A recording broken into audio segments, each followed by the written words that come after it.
Welcome to our channel. Today we how to invest with Texas Capital Bank, quick tutorial step by step clearly. To get started with investing through Texas Capital Bank, first, visit the Texas Capital Bank website. On the home page, navigate to the Wealth Management section. Click on Investment Services to explore your options.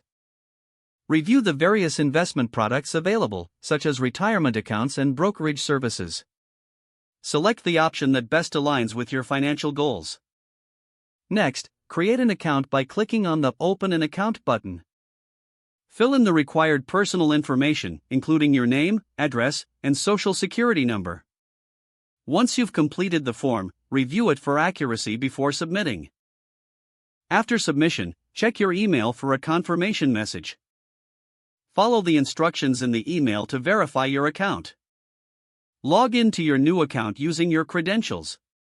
Familiarize yourself with the investment platform by exploring available tools and resources. Consult the educational materials offered to enhance your investment knowledge. Once you feel comfortable, navigate to the investment dashboard. Select an investment product that suits your profile. Enter the amount you wish to invest and review any associated fees. Confirm the transaction by clicking the Invest Now button. Monitor your portfolio regularly to track your investment's performance. Consider reaching out to an investment advisor if you have any questions. Review your investment strategy periodically to ensure it aligns with your goals. If the page does not load, refresh the browser or try again in a private or incognito window. Make sure you are using the correct email address, then retype it carefully to avoid small typos. If your password is not accepted, use the reset option and create a new strong password you can remember.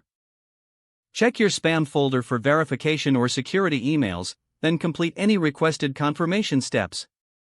Enable two-factor authentication if available to improve account security and reduce unauthorized access risk. After signing in, review your profile details so your contact information and settings are accurate and current. If you see an error message, note it down and try again after restarting your device and internet connection. Log out when you finish, especially on shared devices, to keep your account and payment information secure. Don't forget to like this video and subscribe to our channel for more step-by-step tech guides.